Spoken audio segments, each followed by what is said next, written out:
জয় হিন্দ বন্ধু বান্ধৱীসকল, সকলোৱে কেনেকুৱা আছে? আশা কৰোঁ সকলোৱে ভালে আছে। তো আজি বন্ধু বান্ধৱীসকল, অসম ডাইৰেক্ট ৰিক্ৰুইটমেণ্ট ADRE এক্সামৰ ডেট ফাইনেলি অফিচিয়েল নটিচ আহি গৈছে। ফাইনেলি অফিচিয়েল ডেট আহি গৈছে।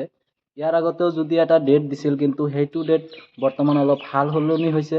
গতিকে কিমান তাৰিখৰ পৰা এক্সাম আৰম্ভ হ'ব, কোনদিনা কোনটো পোষ্টৰ এক্সাম হ'ব, কোন ডিষ্ট্ৰিক্টত এক্সাম অনুষ্ঠিত হ'ব আৰু কোনটো পোষ্টত কিমান ল'ৰা ছোৱালীয়ে এপ্লাই কৰিছে, এই সকলোবোৰ ডিটেইলছ আজি এই ভিডিঅ'টোৰ যোগেদি আপোনালোকক জনাবলৈ চেষ্টা কৰিম।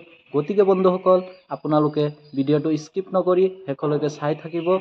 আৰু বন্ধু বান্ধৱীসকল, যদি আপোনালোকে মোৰ চেনেললৈ প্ৰথমবাৰৰ কাৰণে আহিছে, তো চেনেলটো ছাবস্ক্ৰাইব কৰি দিব, বন্ধু বান্ধৱীলৈ শ্বেয়াৰ কৰি দিব।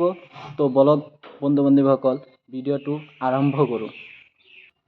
তো বন্ধু বান্ধৱীসকল, আজি প্ৰথমতে মই জনাবলৈ চেষ্টা কৰিম যে Assam direct recruitment ADRE grade 3 grade 4 পদবোৰৰ ৰিটেন এক্সাম কোন ডিষ্ট্ৰিক্টত অনুষ্ঠিত হ'ব। তো প্ৰথমতেই মই এই ভিডিঅ'টোত ডিষ্ট্ৰিক্টখিনিৰ নাম জনাবলৈ চেষ্টা কৰিম যে অসম ডাইৰেক্ট ৰিক্ৰুইটমেণ্টৰ গ্ৰেড 3 গ্ৰেড 4 লেভেলৰ পোষ্টখিনিৰ ৰিটেন এক্সাম কোন ডিষ্ট্ৰিক্টত অনুষ্ঠিত হ'ব। Bajali, Baksa, Biswanath, Cachar, Charaideo, Chirang, Darrang, Dhemaji, Dibrugarh, Dima Hasao, Golaghat, Jorhat, Kamrup Metro', Karbi Anglong, Kokrajhar, Lakhimpur, Majuli, Nalbari, Sivasagar, Sonitpur, Tamulpur, Tinsukia, Udalguri, West Karbi Anglong.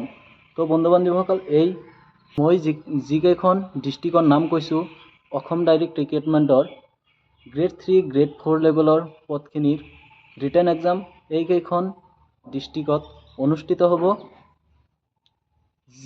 যিখন ডিষ্ট্ৰিক্টত নাম এই লিষ্টত নাই, সেই ডিষ্ট্ৰিক্টৰ ল'ৰা ছোৱালীয়ে ওচৰৰে ডিষ্ট্ৰিক্টখনত যাই এক্সাম দিব লাগিব। তো বন্ধু, এতিয়া মই ক'বলৈ যাম যে গ্ৰেড 3 গ্ৰেড 4 লেভেলৰ পদখিনিৰ এক্সাম ডেটটো সলনি হৈছে। গতিকে এতিয়া নতুনকৈ দিয়া ডেটটো মই আপোনালোকক জনাবলৈ চেষ্টা কৰিম যে নতুনকৈ কিমান তাৰিখত এক্সাম আৰম্ভ হ'ব, কোনটো পোষ্টত কিমান ল'ৰা ছোৱালীয়ে এপ্লাই কৰিছে। গ্ৰেড 3 লেভেলৰ যিখিনি 12 পাছ লেভেলৰ যিখিনি পদ আছে, সেইখিনিৰ আপোনাৰ এক্সাম অনুষ্ঠিত হ'ব 15 ছেপ্টেম্বৰ 2024। তো 15 ছেপ্টেম্বৰৰ দিনা গ্ৰেড 3 আপোনাৰ 12 পাছ লেভেলৰ যিখিনি পদ আছে, সেইখিনিৰ এক্সাম অনুষ্ঠিত হ'ব। আৰু এই পদত টোটেল কেণ্ডিডেটে এপ্লাই কৰিছে 11,23,204 জন। ডিগ্ৰী লেভেলৰ পদ, সেইখিনিৰ এক্সাম অনুষ্ঠিত হ'ব 29/9/2024 ছেপ্টেম্বৰত। এই পদত টোটেল কেণ্ডিডেটে এপ্লাই কৰিছে 5,29,989 জনে। তাৰপিছতে আছে বন্ধু বান্ধৱীসকল, পেপাৰ 5 ড্ৰাইভাৰ পোষ্ট। এইটো গ্ৰেড 3ত পৰে আপোনালোকৰ।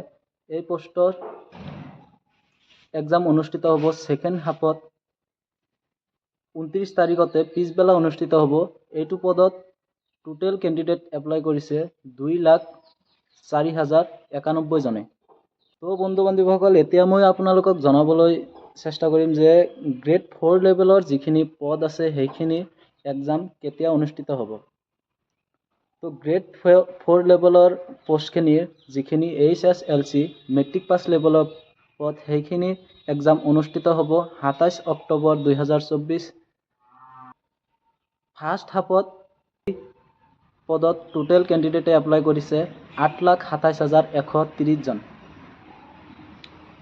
2 নম্বৰতে গ্ৰেড 4 লেভেলৰ যিখিনি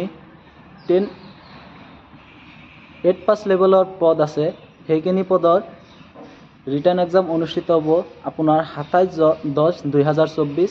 অৰ্থাৎ 27 অক্টোবৰ তাৰিখে এক্সাম অনুষ্ঠিত হ'ব আপোনাৰ ছেকেণ্ড হাফত পিছবেলা।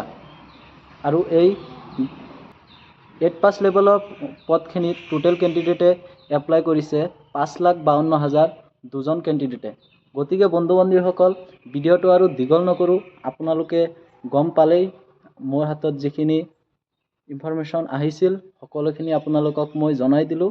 এটা কথা মনত ৰাখিব যে এইবাৰ কিন্তু এক্সামটো অলপ বেলেগ ধৰণৰ হ'ব, কাৰণ চাওক আগৰ ৰিক্ৰুটমেণ্টবিলাক যদি চাবলৈ যাওঁ তাৰ তুলনাত এইবাৰ বহুতে বেছি কেণ্ডিডেটে এপ্লাই কৰিছে।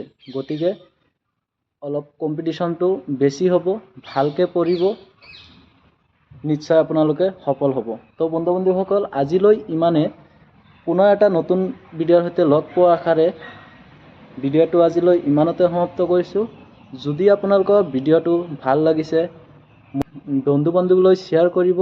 আৰু যদি আপোনালোকে মোৰ চেনেলত প্ৰথমবাৰৰ কাৰণে আহিছে তো প্লিজ মোৰ চেনেলটো ছাবস্ক্ৰাইব কৰি দিব, যাতে এনেকুৱা ধৰণৰ যিকোনো ভিডিঅ' আপডেট লৈ আহিলে আপোনালোকে প্ৰথমতে পায়। আজিলৈ ইমানে।